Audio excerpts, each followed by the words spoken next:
पिछली क्लास में हमने आप लोगों को पढ़ाया था क्रिस्टलों में अपूर्णता एवं दोष। अपूर्णता एवं दोष को हमने बताया था क्या कहते हैं, क्रिस्टलों का जो सतत व्यवहार होता है, ये कह सकते हैं कि क्रिस्टलों का एक जो निश्चित पैटर्न होता है, उस निश्चित पैटर्न में थोड़ी सी कमी हो जाए और उसी कमी को क्या कहा जाता है, अपूर्णता एवं दोष कहा जाता है। क्रिस्टलों में अपूर्णता एवं दोष को तीन भागों में विभाजित किया गया है। तीन प्रकार की अपूर्णताएं होती हैं। पहला होता है कौन सा आपका, बिंदु दोष। दूसरा बताया था हमने आपको रेखा दोष, और तीसरा हमने बताया था आपको कौन सा, तल दोष। बिंदु दोष के बारे में हमने बताया था कि क्रिस्टलों का जो एक निश्चित पैटर्न होता है, एक निश्चित पैटर्न में से बीच से ही परमाणु अनुपस्थित हो जाए, बीच से ही परमाणु क्या हो जाए, यहाँ पे अनुपस्थित हो जाए, तो इस प्रकार के दोष को कौन सा दोष कहा जाता है, बिंदु दोष कहा जाता है। और अगला पॉइंट हमने बताया था आप लोगों को रेखा दोष। रेखा दोष में क्या होता है कि क्रिस्टलों का जो एक निश्चित पैटर्न होता है, इस क्रिस्टलों के निश्चित पैटर्न में से पूरी की पूरी एक पंक्ति ही गायब हो जाए, पूरी की पूरी एक पंक्ति ही रिक्त हो जाती है, तो इस दोष को कौन सा दोष कहते हैं, रेखा दोष कहा जाता है। और अगला हमने बताया था तल दोष। तल दोष के बारे में क्या होता है, जब क्रिस्टलों के संपूर्ण तल ही गायब हो जाए, क्रिस्टलों के निश्चित पैटर्न से एक पूरा का पूरा तल गायब हो जाए, ऊपरी तल है, निचला तल है, बीच का कोई तल गायब हो जाता है, अतिरिक्त हो जाता है, तो इस प्रकार के दोष को कौन सा दोष कहा जाता है, तल दोष कहा जाता है। तल दोष का मतलब क्या होता है कि पूरा का पूरा एक तल ही, एक प्लेन ही ऊपर का क्या हो जाए, एक प्लेट के रूप में, ऊपर का नीचे का बीच का कोई प्लेट ही पूर्ण रूप से क्या हो जाए, रिक्त हो जाए, तो इस प्रकार के दोष को तल दोष कहा जाता है। तो क्रिस्टलों में अपूर्णता एवं दोष के बारे में चर्चा की गई। तीन प्रकार के दोष होते हैं, बिंदु दोष, रेखा दोष और तल दोष। और हमने बताया था आप लोगों को, पहला जो आप पढ़ेंगे बिंदु दोष जो पढ़ेंगे, बिंदु दोष में दो प्रकार के दोष होते हैं। बिंदु दोष दो प्रकार का होता है, एक होता है कौन सा, बिंदु दोष में कौन सा दोष होता है, स्टाइकियोमेट्री दोष। बिंदु दोष में कौन सा दोष होता है, स्टाइकियोमेट्री दोष, और दूसरा होता है नॉन स्टाइकियोमेट्री दोष। कौन सा होता है आपको हमने बताया था, स्टाइकियोमेट्री दोष। स्टाइकियोमेट्री दोष, स्टाइकियोमेट्री दोष, स्टाइकियोमेट्री दोष। और दूसरा हमने बताया था आप लोगों को कौन सा, नॉन स्टाइकियोमेट्रिक दोष। और फिर हमने बताया था स्टाइकियोमेट्रिक दोष को दो भागों में विभाजित किया जा सकता है, कौन कौन सा, साटकी दोष, साटकी दोष, और फिर दूसरा हमने बताया था कौन सा आपका, फ्रेंकेल दोष। कौन सा दोष बताया था, साटकी दोष, और कौन सा, फ्रेंकेल दोष, फ्रेंकेल दोष। तो आपको यहाँ पर पढ़ना मुख्यतः कौन सा दोष है, साटकी दोष पढ़ना है। तो हेडिंग बनाइए, पढ़िए साटकी दोष, साटकी दोष।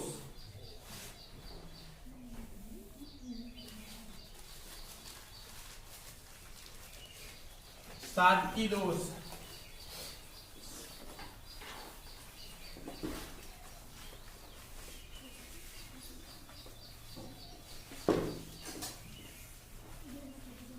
साटकी दोष।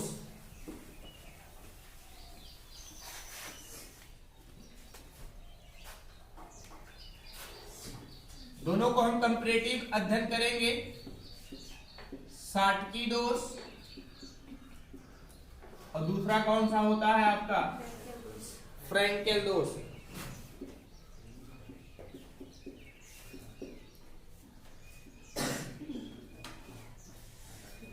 साटकी दोष और फ्रेंकेल दोष है ना, कंपैरेटिव अध्ययन करेंगे, एक फिगर के माध्यम से समझने का प्रयास करेंगे इसको, साटकी दोष को, फ्रेंकेल दोष को फिगर के माध्यम से समझने का प्रयास करेंगे। साटकी दोष किसे कहते हैं, फ्रेंकेल दोष किसे कहते हैं। मान लीजिए एक आयनिक क्रिस्टल है,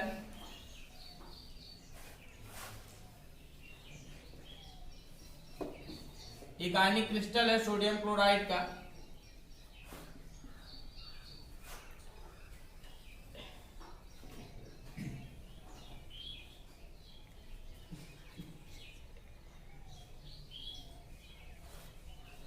सोडियम क्लोराइड का आयनिक क्रिस्टल संरचना बना रहे हैं, मतलब कि आयंस कैसे इसमें उपस्थित होते हैं उसको प्रदर्शित करने का प्रयास कर रहे हैं हम सोडियम क्लोराइड में।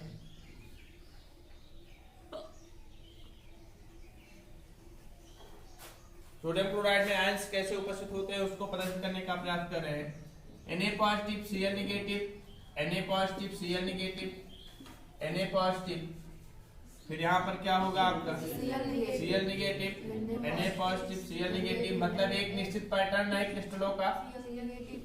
क्रिस्टलों का एक निश्चित पैटर्न है यहाँ पर Na पॉजिटिव Cl नेगेटिव, मतलब कि सोडियम क्लोराइड का एक निश्चित पैटर्न इस तरीके से है आपका। 60 की दोष फ्रैंकल दोष के बारे में कंपैरेटिव अध्ययन, मतलब तुलनात्मक अध्ययन करके हम बताएंगे आप लोगों को कैसे होता है 60 की दोष, कैसे होता है फ्रैंकल दोष।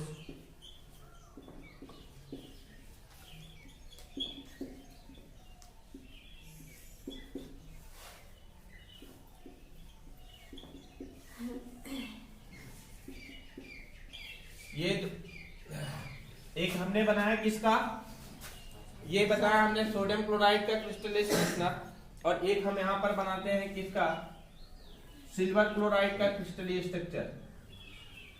एक स्ट्रक्चर बनाने का प्रयास करते हैं किसका, सिल्वर क्लोराइड का।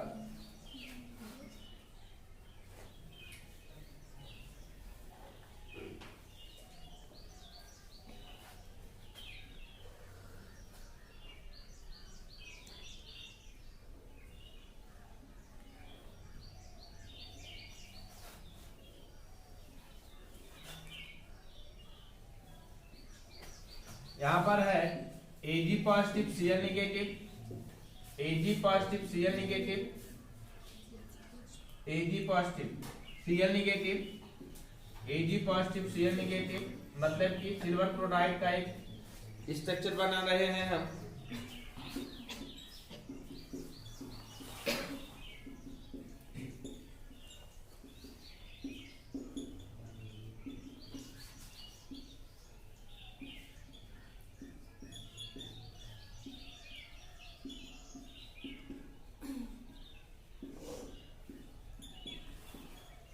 अल्टरनेट क्रम पर लगेंगे सब, एकांतर क्रम वहां बढ़ा सकते हैं, इसीलिए तो इसको क्लोज किया गया। और जैसे कि आप इधर किए हैं Ag पॉजिटिव तो इधर किए, हाँ कर सकते हैं, कोई मतलब नहीं उसका। देखिए अभी इस दोनों प्रकार के NaCl और AgCl में किसी प्रकार का दोष नहीं है, किसी भी प्रकार का कहीं कोई दोष नहीं है। अब बीच में क्या हो जाए, बीच में से एक सोडियम आयन रिक्त हो जाए। रिक्त होने का मतलब क्या हो जाए कि यहाँ पर देखिए अभी तक जो दिखाई दे रहा है इसमें कोई दोष दिखाई दे रहा है, जिसका जो निश्चित पैटर्न होना चाहिए उसका वो निश्चित पैटर्न है कि नहीं है, उसका सबका एक निश्चित पैटर्न है। लेकिन अब क्या हो जाए कि इसमें दोष उत्पन्न हो जाए, मतलब कि यहाँ से एक धनात्मक आवेश सोडियम रिक्त हो जाए, मतलब कि अनुपस्थित हो जाए। तो यहाँ से जब धनात्मक अनुपस्थित हो जाएगा तो इसकी बैलेंसी को बनाए रखने के लिए, या कह सकते हैं उदासीनता को बनाए रखने के लिए ऋणात्मक भी क्या हो जाएगा आपका, अनुपस्थित हो जाएगा, अर्थात रिक्त हो जाएगा। तो क्या हो गया, एक प्रकार का ये बिंदु दोष हो गया, मतलब कि परमाणु ही अनुपस्थित हो गया। और इस प्रकार का दोष होता है तो इस प्रकार के दोष को कौन सा दोष कहते हैं, सादगी दोष कहते हैं। लेकिन यहाँ पर क्या होता है, अनुपस्थित हो जाता है। अनुपस्थित का मतलब एकदम से यहाँ से बाहर निकल जाता है। लेकिन फ्रैंकल दोष में क्या होता है, फ्रैंकल दोष में क्या होता है कि जैसे मान लीजिए Ag पॉजिटिव है तो यहाँ से निकल करके कहीं दूसरे स्थान पर जाकर के शिफ्ट हो जाए, जैसे इसी क्रिस्टल में किसी दूसरे स्थान पर जाकर के शिफ्ट हो जाए, जैसे यहाँ पर आकर के शिफ्ट हो जाए, यहाँ पर आकर के शिफ्ट हो जाए, इस तरीके से Ag पॉजिटिव यहाँ पर आकर के शिफ्ट हो जाए, Ag पॉजिटिव यहाँ पर आकर के शिफ्ट हो जाए, तो इस प्रकार के दोष को कौन सा दोष कहा जाता है, फ्रैंकल दोष कहा जाता है। ये भी बिंदु दोष के ही अंतर्गत आता है। यहाँ पर क्या हो रहा है, साटकी दोष में क्या हो रहा है कि किसी भी एक निश्चित पैटर्न में से, किसी क्रिस्टल के एक निश्चित पैटर्न से एक पूरा का पूरा आयंस या परमाणु क्या हो रहा है, रिक्त हो रहा है, अनुपस्थित हो जा रहा है। अच्छा, यदि Na पॉजिटिव अनुपस्थित हो रहा है तो उदासीनता को बनाए रखने के लिए यहां से क्या Cl नेगेटिव भी अनुपस्थित हो जाएगा। क्या अनुपस्थित हो जाएगा? Cl नेगेटिव भी अनुपस्थित हो जाएगा, है ना। तो इस प्रकार के दोष को कौन सा दोष कहते हैं? साटकी दोष कहा जाता है। और दूसरा क्या होता है आपका फ्रैंकल दोष में क्या होता है कि यहाँ पे एक धनात्मक आवेश या कोई ऋणात्मक आवेश अपने मूल स्थान को छोड़ करके कहीं जाकर के अन्यत्र स्थान पर मतलब दूसरे स्थान पर शिफ्ट हो जाता है। अर्थात यहाँ पर क्या होता है कि अनुपस्थित नहीं होता, कि बाहर नहीं, क्रिस्टल को छोड़ करके बाहर नहीं जाता, उसी क्रिस्टल में जो निश्चित पैटर्न होता है उस पैटर्न को ही चेंज करके किसी दूसरे स्थान पर जाकर के शिफ्ट हो जाता है। तो इस प्रकार के दोष को कौन सा दोष कहते हैं? फ्रैंकल दोष कहते हैं। अब बताइए किसमें घनत्व की कमी होगी? परमाणुओं की संख्या में किसमें कमी होगी? साटकी दोष में। फ्रैंकल दोष में नहीं होगी, क्योंकि वहीं पर जाकर के क्रिस्टल में शिफ्ट हो रहा। तो मतलब किसके घनत्व में कमी होगी? साटकी दोष में घनत्व में कमी होती है, जबकि फ्रैंकल दोष के घनत्व में कमी नहीं होती है। अर्थात जब फ्रैंकल दोष होता है तो उसके घनत्व में कोई कमी नहीं होती है। समझ गए कि नहीं? इसको समझ गए ना? इसको समझ गए? साटकी दोष फ्रैंकल दोष किसे कहा जाता है? समझ गए ना? तो हेडिंग बनाइए साटकी दोष। साटकी दोष, साटकी डिफेक्ट लिखिए। आणिक यौगिक के क्रिस्टल में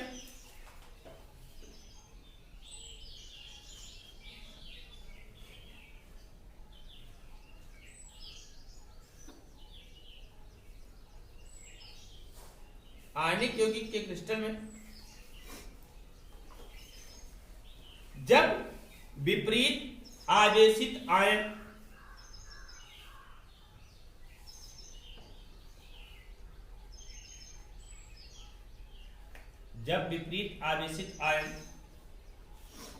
उनके सामान्य जालक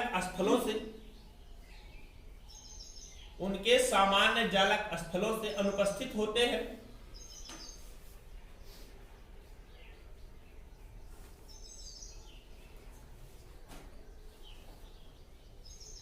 तो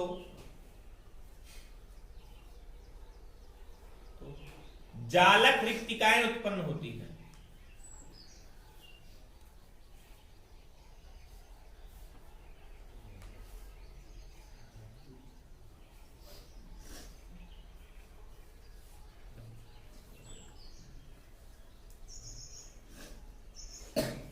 जालक रिक्तिकाएं उत्पन्न होती है। तो इस प्रकार के दोष को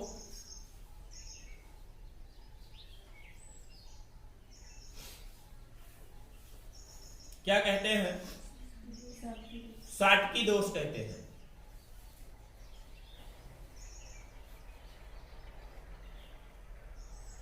तो इस प्रकार के दोष को साटकी दोष कहते हैं। लिखिए, साटकी दोष में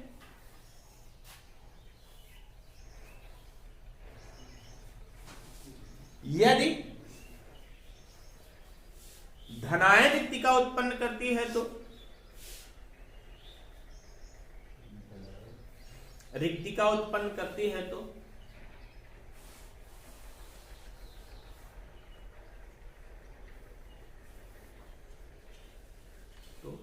उदासीनता बनाए रखने के लिए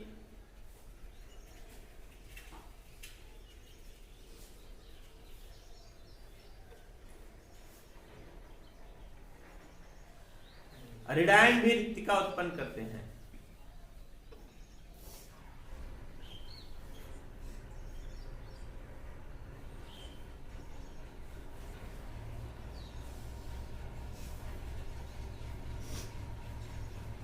उदासीनता बनाए रखने के लिए ऋणायन भी रिक्तिका उत्पन्न करते हैं।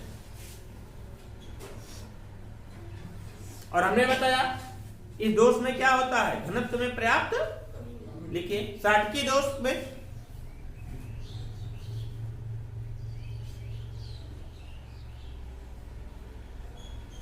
घनत्व में पर्याप्त कमी होती है। घनत्व में पर्याप्त कमी होती है।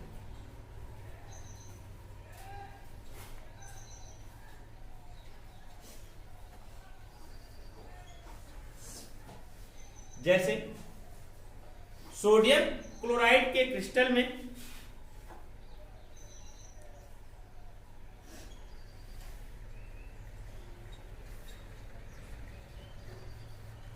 क्रिस्टल में कुछ Na पॉजिटिव आयन, कुछ Na पॉजिटिव आयन व Cl निगेटिव आयन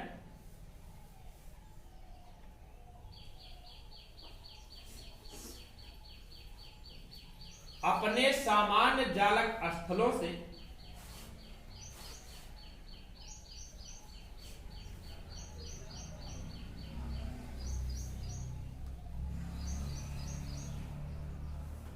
रिक्त हो जाते हैं।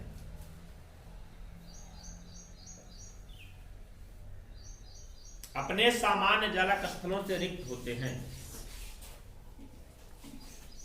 इसको नोट करिए, ये आप लोग नोट कर लीजिए, ये बना लीजिए इसको साटकी दोष के बारे में। ठीक, चलिए अगला पढ़ना है आप लोगों को कौन सा, फ्रैंकल दोष।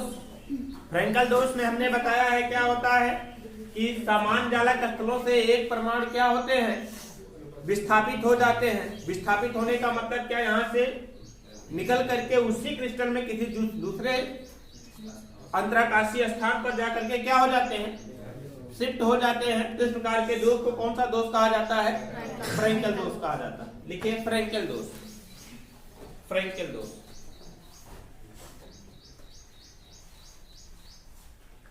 देखिए आयनिक ठोस के क्रिस्टल में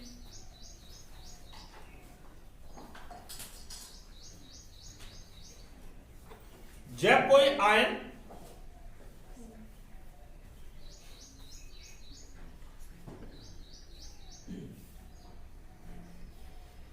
अपने सामान्य जालक स्थल से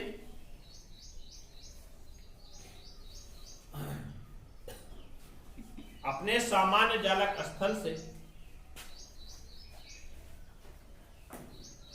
अनुपस्थित होकर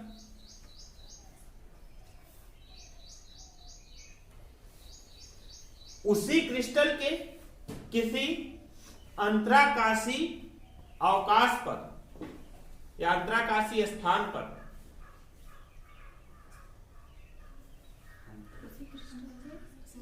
किसी अंतराकाशी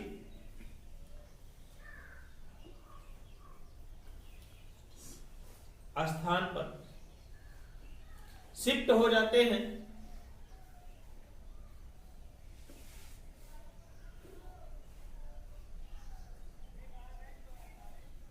तो यह दोष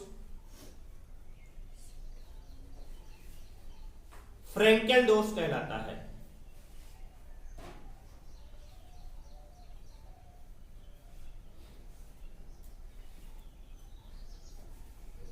फ्रैंकल दोष कहलाता है। जैसे सिल्वर क्लोराइड में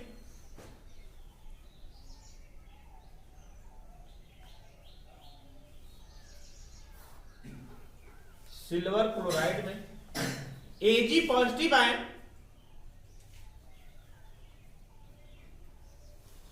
अपने सामान्य जालक स्थलों से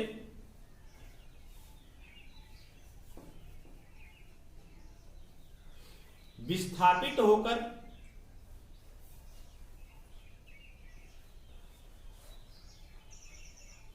उसी क्रिस्टल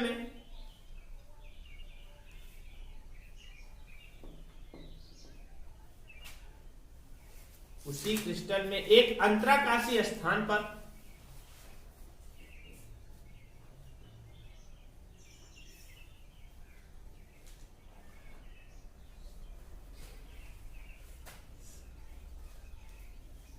होता है।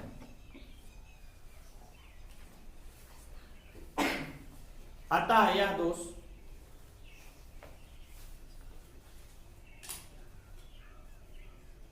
क्या कहलाता है, फ्रैंकल दोष कहलाता है।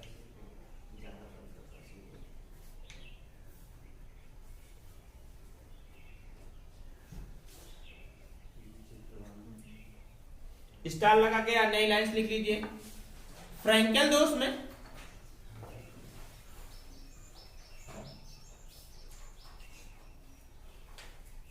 घनत्व में कोई कमी नहीं होती।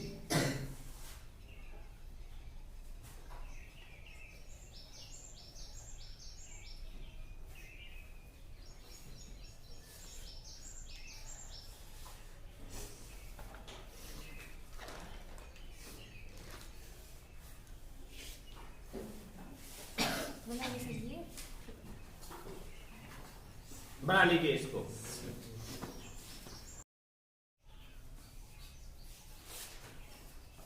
हटाएं।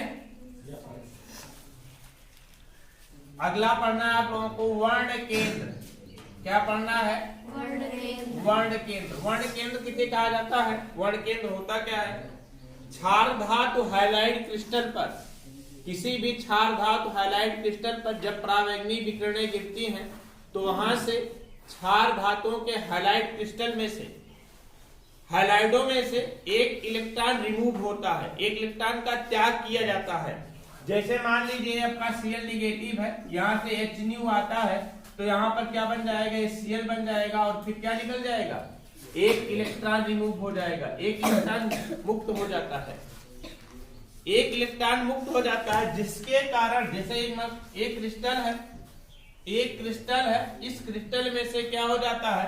Na positive Cl negative, Na positive Cl negative एक क्रिस्टलीय जालक है। इस क्रिस्टलीय जालक पर जब सूर्य की किरणें गिरती हैं, परावैंगनी विकिरणें गिरती हैं, तो यहाँ से क्या होता है कि क्लोराइड आयन एक इलेक्ट्रॉन को यहाँ पर रिमूव कर दिया, एक इलेक्ट्रॉन यहाँ पर रिमूव कर दिया, एक इलेक्ट्रॉन को त्याग दिया। अर्थात कह सकते हैं कि एक इलेक्ट्रॉन यहाँ पर तो है लेकिन परमाणु अनुपस्थित हो गया है, जिसके कारण इस क्रिस्टल का रंग परिवर्तित हो जाता है और यहाँ पर एक केंद्र बन जाता है, जिसे क्या कहते हैं? हम वर्ण केंद्र कहते हैं। क्या कहते हैं? वर्ण केंद्र कहते हैं। ये भी क्रिस्टल का एक दोष है, क्रिस्टल का एक दोष है, इसलिए इस दोष को कौन सा दोष कहा जाता है? वर्ण केंद्र कहते हैं। तो लिखिए वर्ण केंद्र। वर्ण केंद्र लिखिए क्षार धातु हाइलाइट क्रिस्टल,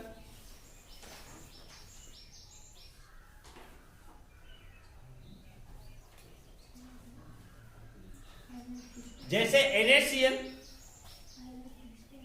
क्षार धातु हाइलाइट क्रिस्टल जैसे NaCl,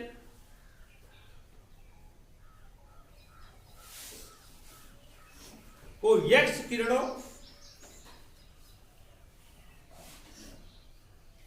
या परावैंगनी विकिरणों द्वारा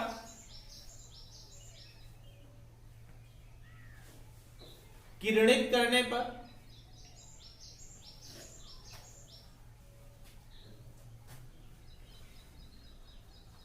कुछ Cl निगेटिव आयन इलेक्ट्रॉन त्याग देते हैं।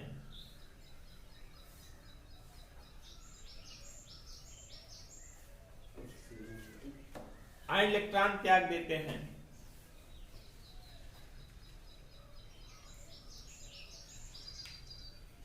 दैलांत लिखिएगा विद्युत उदासीन Cl परमाणु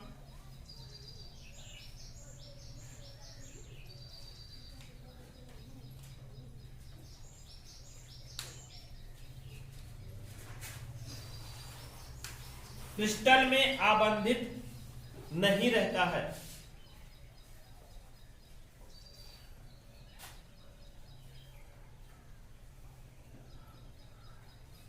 और पृष्ठ पर पहुंचकर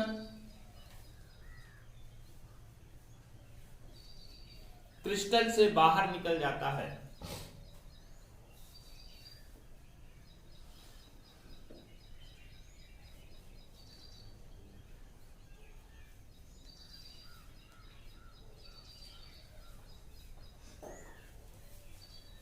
यह क्रिस्टलीय दोष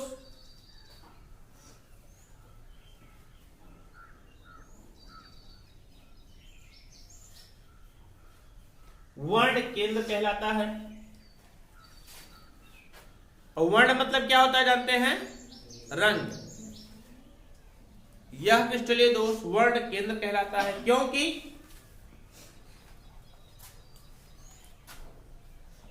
वर्ण केंद्र उत्पन्न होने के कारण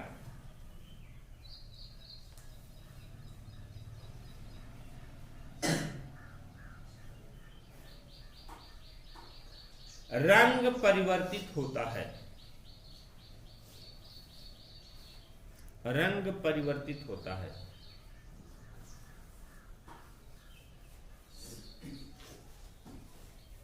बना लीजिए इसको।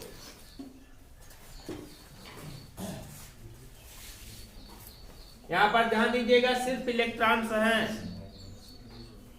है ना, सिर्फ क्या है यहां पर, इलेक्ट्रॉन।